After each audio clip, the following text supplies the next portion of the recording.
Ladies and gentlemen, thank you first of all to Jill and to Jim. Sounds a bit like a children's TV programme, that, doesn't it, Jill and Jim? But, well, actually, we're working on that. Yeah. That's our next project. But thank you so much for inviting me this evening. And I would like to really sort of praise what you're doing with these meetings, because so many people I've found over the past 40 years of our membership of the European Union have tried to keep the public in the dark on this. And what you and the EFDD group are doing, I think, is really admirable, trying to spread the truth and the facts about the European Union to as many people as possible in your region. So a really big three cheers to you for that, and thanks so much for inviting me this evening. And I just also want to echo something that Jill said in her introductory remarks about this being your event, because it is so vital. If we're going to free ourselves from the European Union, it's down to you. We obviously do our bit, but ultimately it's down to you and the British people. And if we are to escape it, it'll be down to your hard work and your spreading the message. So thank you all so much for coming along here on this very, very balmy sort of Indian summer evening. Now, I'm afraid that I feel very, I feel sort of very sort of inferior following Jim after he's done this half marathon. And I think all I can claim to compete with him, in the spirit of Jim's own leader, Nigel Farage, is that I'm halfway through a pint here of Butty Bar. Far more enjoyable as well. So I'm sure Nigel, in his absence, would very much approve of that. Now, there's a lot that's wrong with the EU, but I just want, first of all, to just say a few words about the Freedom Association, just so you know where I'm coming from. And I must state, first of all, that we are a cross-party organisation. So I will occasionally speak on platforms with Conservative and other Eurosceptic people. So we are cross-party, and I think it's so vital that in this forthcoming battle for Britain, that people of all parties get together. And I must say that we've found in the work that we're doing with our Better Off Out campaign, which I'll talk about in a moment, we've found that UKIP supporters, in particular around the country, have been incredibly helpful to us. So again, I would like to thank the people. You know, if any of you here have been delivering any of our leaflets, and if you haven't yet, I hope you soon will be. I just again would like to say a big thanks for that. Now, the Freedom Association was actually founded 40 years ago. In fact, the same year as we had that last EU referendum, and which, amazingly enough, even I was slightly too young to vote in. So in all that time, I've been denied a vote, as I'm sure, looking at how young most of you are, I'm sure that's the case for most of you as well.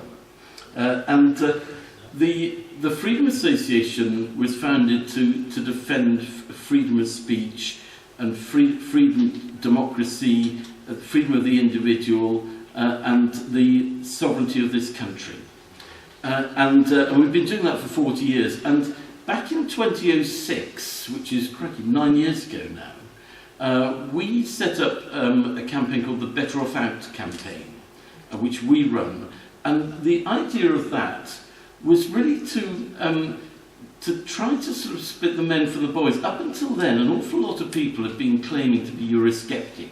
Well, it's a nice word, that, isn't it? It can mean all things to all men.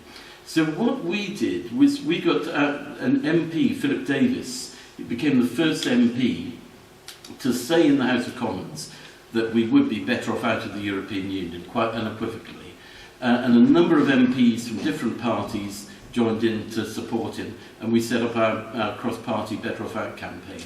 And we're active now. We're currently in the process of delivering 3 million leaflets around the country, and you'll see I've dotted a few around and passed them around here, but I've got lots more of them here if you want them afterwards. But this is the very first leaflet that we're doing, and we're aiming it at ordinary voters.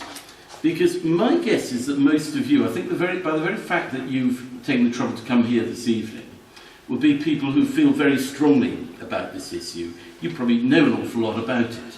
But if we're to win this, if we're to win this this issue, if we were to regain Britain's freedom, we need to persuade lots and lots of people in the middle. So that's what these leaflets are aimed at, and we're doing a lot more as well. We've got a whole load of material. We've been to all the party conferences this year, even the SNP one and the Plaid Cymru one. Can you believe? We even went to the Lib Dem one. And a couple of people actually said they supported us as a result, but you know, it was hard work, that one, as you can imagine.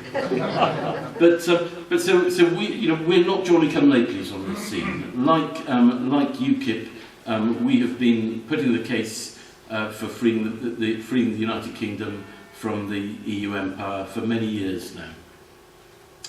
Now, what I'd just like to do briefly is just go through some of the issues on the EU, because I suspect that most of you have already made up your minds that Britain would be better off out of the EU. But how do we persuade others on that? And my advice on this, and by the way, I'd be very interested to know your thoughts in the question session afterwards, because I'm sure you'll have other ideas on this. But my best advice on this is that there are so many things that are wrong with the European Union that you can take your pick. You might say to somebody, well, it's wiped out our fishing industry. You might say to somebody who's interested in health supplements that it's wiped out half of those. You might say to people whose post office has been closed that that's all down to the EU. And you can go on and on this. And there are so many good reasons why we'd be better off out of the EU. We'd be better off out financially, because of course it costs us an absolute fortune to stay in. People around in the third world would be better off because they wouldn't have the punitive tariffs that the EU puts on them, whilst dishing out vast amounts of aid, mostly to dictators. And so we have a great moral case. We have a great case on financial grounds, on business grounds against EU membership. And you really, so my advice would be is, when you talk to people, have a think about, well, what's a particular bad thing about the EU that might appeal to that person? It might be somebody who's concerned about democracy. It might be somebody who's concerned about the European arrest warrant. It might be somebody who's just worried that their food costs so much more because of the EU. So that would be my advice. Just have a think, well, what will they best respond to? Because I can tell you what, there's no shortage of things for us to talk about. We have a very good story to tell. Now, what I'd like to do just for a moment is to just talk to you about some of the very recent developments on the campaign to free Britain from the EU. I'm sure many of these you'll have read in the papers, but I just thought I'd update you, and again, I very much welcome your comments on them afterwards. One of them, of course, you will probably have seen, is that there was a campaign called, there is a campaign called Leave.eu, which has been going for quite a while, which I know a lot of UKIP people are involved in. And in the last couple of weeks, another campaign is launched called Vote Leave. Pretty confusing, isn't it? Leave.eu, Vote Leave. But they're two separate campaigns. We're certainly working very hard, as I know Jim and Jill and others are, to try to get all these two campaigns working together. And actually, I think one of the good developments over the past couple of weeks is that has been starting. I know it's a matter of concern when I talk to people, to anti-EU people. They all say, and I think quite rightly, why can't you all get together? And all I can say is I have huge sympathy with that, and so I know that I know that Jim and Jill and others, on all sides, not just in UKIP, are doing their utmost to achieve that. But I just want to slightly reassure you that although there are these separate campaigns, they're not, all fighting each other now, and there is a great deal of agreement between them, and I hope that that will increase again. So that's been one interesting development, and I have to say that this new Vote Leave campaign is a very good one. I was last week in their new headquarters. It's a very swish place directly opposite the House of Parliament. They're putting a lot of money and effort to get that going.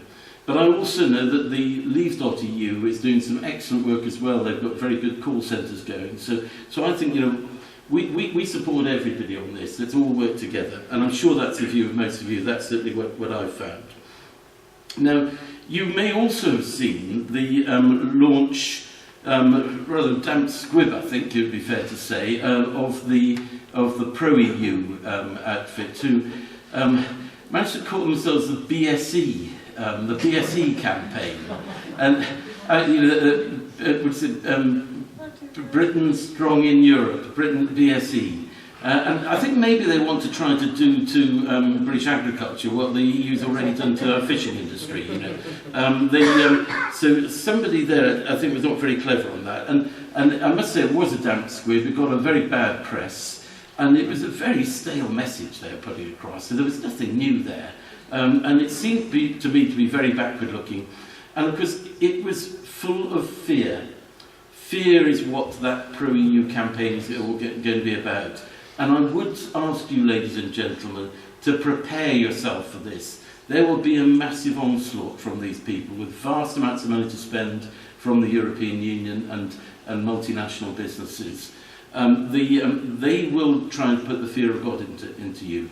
And to floating voters on this, and we've got to be prepared for that and to stand up to it and counter it with the truth and the facts. But don't be put off, because all the good arguments are on our side. So that was another interesting development. And by the way, there are divisions on their side as well.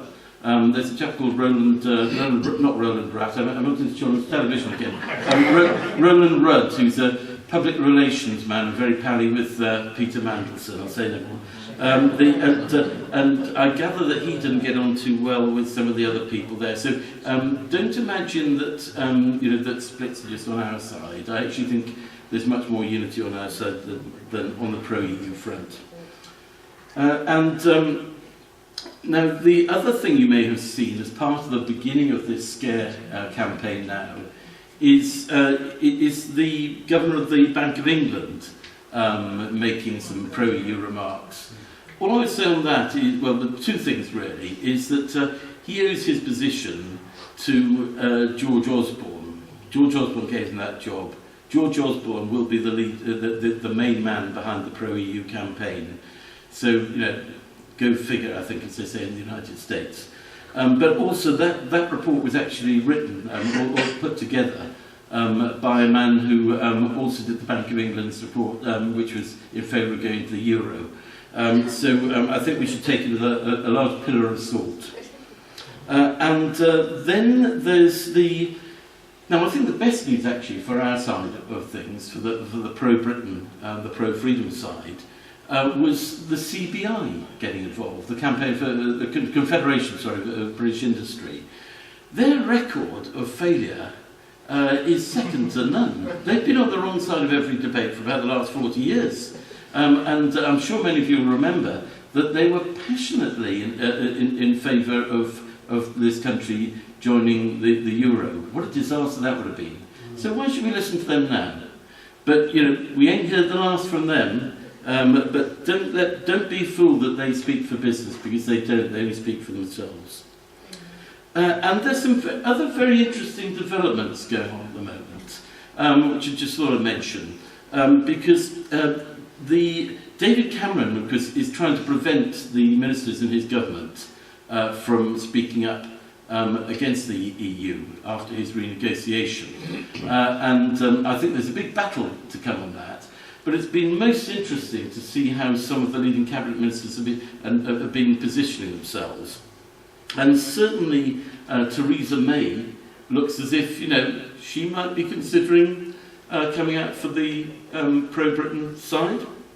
I don't know any more than you do on that, but, watch that space. And I think that has meant that Boris Johnson has become a bit more critical of the EU in his remarks, because he doesn't want to be put in the shade by Theresa May. So there's some very interesting things going on there. So I do think that people ought to remember, if there are any Conservatives, for example, here, or people who might think, well, yes, David Cameron and George Osborne are perhaps a better better people to run the country than Corbyn, for example.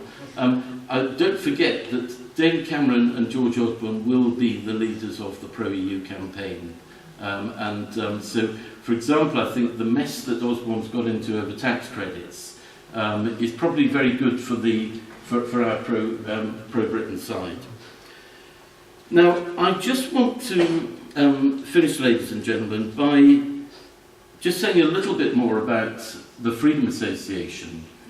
And that it was founded back in, I mentioned, 1975, by a couple of amazing men. One of them was Ross McWhirter, who was murdered by the IRA because he had the courage to offer a reward for information leading to the arrest of some of the pub bombing.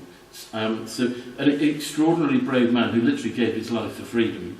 And the other was Lord Delisle, and Jim mentioned the Commonwealth, and I totally agree with the comments you made, Jim, on that.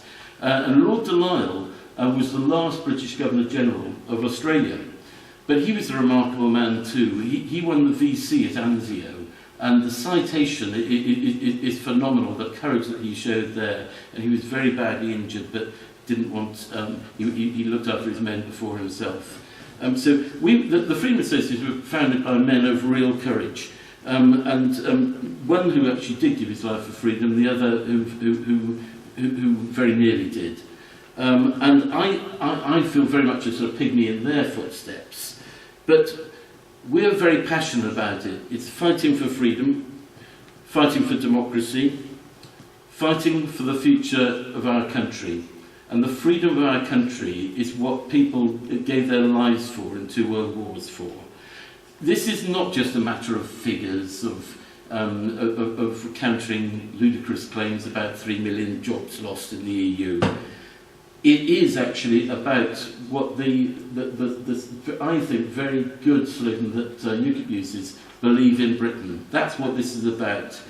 If we do believe in Britain, this great country, the 5th largest country in the world, the country that's given so much to the world, where so many millions of people have died for our freedom, we do need to set our country free to control its own destiny again.